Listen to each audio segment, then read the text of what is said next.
హైదరాబాద్ అంటే నోరూరించే బిర్యానీ ఇరానీ చాయ్కి ఉన్న క్రేజ్ అంతా ఇంత కాదు. కడక్ ఇరానీ చాయ్ రుచితో ప్రతి ఒక్కరూ తన్మయాన్ని పొందుతారు. 19వ శతాబ్దంలో పర్షియన్ల దగ్గర నుంచి వచ్చిన ఇరానీ చాయ్ సంప్రదాయం రాను రాను మన సంస్కృతిలో భాగమైపోయింది. సిటీలో పెరుగుతున్న కేఫేలలో ఇరానీ చాయ్ భాగ్యనగర ప్రజలకు కొద్దిగా దూరమవుతుందనే భావన కలిగిస్తోంది.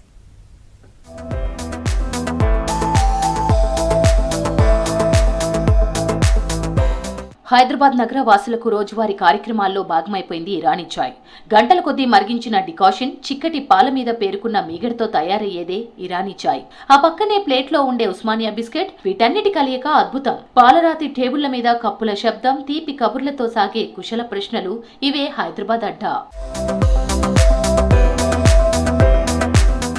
ప్రస్తుతం వేగంగా మారుతున్న కాలంతో పాటు హైదరాబాద్ గల్లీలో సంప్రదాయ ఇరానీ కేఫ్ల స్థానంలో మోడ్రన్ చాయ్ కేఫ్లు పుట్టుకొస్తున్నాయి. కొత్త కేఫ్లు పెరగడం ఒక పరిణామం అయితే, దశాబ్దాల చరిత్ర ఉన్న పాత హోటళ్లు మూతపడడం ఆందోళన కలిగిస్తోంది. షాప్ల కిరాయిలు పెరగడం, కొత్త తరం యువత ఈ పాత పద్ధతులపై ఆసక్తి చూపకపోవడంతో దమ్ చాయ్ ప్రభావం తగ్గుతోందా అన్న ఆవేదన కలుగుతోంది. కొత్త చాలా వస్తున్నాయి. అది టీ పాయింట్ అని అది చాలా పేర్లు ఉన్నాయి. అలా ఇరానీ చాయ్ ప్యూర్ లేవు, వేరే పెడుతున్నాడు. ఏదైనా ఏసీ ఇరానీ పేరు చెప్తున్నాడు. ఇక్కడ ఇరానీ అంటే ప్యూర్ ఇరానీ నా దగ్గర దొరుకుతాయి. ఇది ఇరానీ చాయ్ చాలా సమాచారం నుంచి ఉన్నాయి. అది అంటే నా నాయన ఉన్నప్పటి నుంచి ఉన్నాయి. అప్పుడు నేను చిన్న ఉన్నప్పటి నుంచి చూస్తున్నా ఇరానీ చాయ్ హైదరాబాద్లో ఫేమస్. అది ప్రొఫెషనల్ బిజినెస్ ఇదే ఉన్నాయి. మిక్స్ అయిపోయినాయి. ఇరానీ పేరు పెట్టి వాడు ఏ చెంచాతో ఇది కొత్త స్టైల్లా ఇస్తున్నాడు.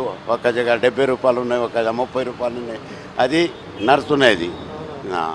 ఫ్యాన్సీ లైట్లు, ఏసీ గదులు, ఇంటర్నెట్, వైఫై సౌకర్యాలతో కేఫ్లు యువతరాన్ని ఆకట్టుకుంటున్నాయి. తందూరి చాయ్, కుల్హాట్ చాయ్, చాక్లెట్ చాయ్ అంటూ వందల రకాల వెరైటీలు అందుబాటులోకి వచ్చాయి. కొత్త కేఫ్లలో టీ పొడి, పాలు కలిపి నిమిషాల్లో చాయ్ తయారీ జరుగుతోంది. కానీ ఇరానీ చాయ్ రుచే వేరు.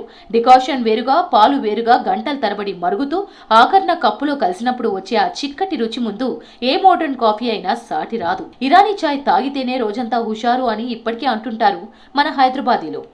నేను కనీసం 20-30 ఏళ్ళ సంది ఛాయ్ తాగుతాను ఇక్కడ. ఇది అన్ని ఇరానీ ఛాయ్ కంటే కూడా ఇది టేస్ట్గా ఉంటుంది, చిక్కగా ఉంటుంది, బాగుంటుంది. ఎక్కడ లేని జనం ఇక్కడనే వస్తారు.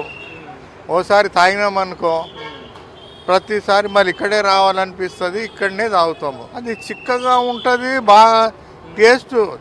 వేరే ఛాయ్ కంటే ఇది టేస్ట్ ఎక్కువ ఉంటుంది. ఈ ఛాయ్ ఎక్కడ దొరకదు, ఇది ఇక్కడనే బాగుంటుంది. హైదరాబాద్ సిటీలో అద్దాల మేడల్ లాంటి కేఫ్లు వెలుస్తున్న యువత అడుగులు ఇప్పటికీ పాత ఇరానీ హోటళ్ల వైపు పడుతూనే ఉన్నాయి. ఓల్డ్ సిటీలో దొరికేది కేవలం టీ మాత్రమే కాదు, ఒక తరం నాటి అనుబంధం అని చెప్పుకోవచ్చు. స్టార్ హోటళ్లలో 100లు పోసిన రాని సంతృప్తి ఇరానీ హోటల్లో 15 రూపాయలకే దొరుకుతుందని చెప్తున్నారు పబ్లిక్. నేను ఒక 25 ఇయర్స్ నుంచి తాగుతున్నా. పబ్లిక్ అంతా ఇక్కడ చాయిస్ నోటెడ్గా వస్తారు. అందరూ కలిసి వాళ్ళు వచ్చింది కాక జనం బాగుందని ఎక్కడెక్కడి నుంచో వస్తారు. ఇక్కడ వచ్చి ఇక్కడ పార్కింగ్ చూడండి ఎంత అయిపోయింది. మాకు ఆ టేస్ట్ ఒకటి నచ్చింది కాబట్టి ఇంట్లోనే కూడా మేము తాగం, ఈడొచ్చే తాగుతాం. మేము ఇంట్లో కూడా పెట్టుకుంటాము. ఇక్కడ తాగంది మాకు ఇష్టం ఉంటుంది. చాలా డిఫరెంట్ ఉందండి. ఇది టేస్ట్ తాగనే టేస్ట్ ఉంటుంది. ఇలా మరీ తాగాలనిపిస్తుంటుంది. నేను హైదరాబాద్కి వచ్చిన కొత్తలో నాకు నచ్చింది రెండు. ఒకటి హైదరాబాద్ బిర్యానీ, 2 ఇరానీ చాయ్. ఇరానీ చాయ్లో ది బెస్ట్ అంటే బ్లూసీ. అంటే లైక్ బ్రో ఇప్పుడు లైక్ కొత్త కేఫ్స్ వస్తున్నాయి. ఈ కొత్త కేఫ్లో తాగుతున్నాం కానీ బట్ ఆ ఓల్డ్నెస్ అనేది రావట్లే. అంటే ఓల్డ్ ఈజ్ గోల్డ్ అంటారు కదా, మనకి అంటే ఆ ఫీల్ రాదు బ్రో.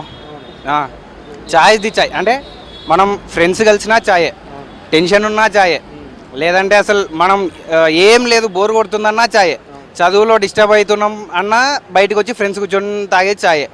ఆ చాయ్ ఫీల్ అనేది మనం కొద్దిగా ఈ ఇరానీ చాయ్ అనేది ఫీల్ చేస్తుంది బ్రో. వేరే ఏ చాయ్ అయినా ఆ ఫీల్ రాదు. మనం పాత ఇరానీ చాయ్లను కాపాడుకోవాలి బ్రో.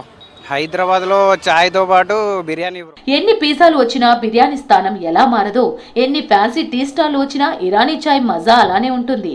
పాత బస్తీ చార్మినార్ సాక్షిగా పుట్టిన ఈ రుచి హైదరాబాద్ ఉన్నంత వరకు హైదరాబాదీల గుండెల్లో మరుగుతూనే ఉంటుంది అని చెప్తున్నారు స్థానికులు.